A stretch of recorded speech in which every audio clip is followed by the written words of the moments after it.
మంత్రములో ఇందే ఆవహించును వెన్నతో నాకు కలిగే వెంకటేశు మంత్రము అన్ని మంత్రములు ఇందే ఆవహించరు. నారదుడు చెప్పించే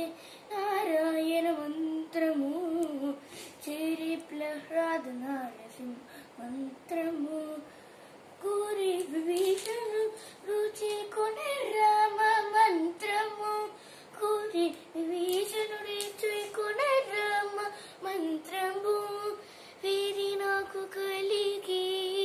వెంకటేశు మంత్రము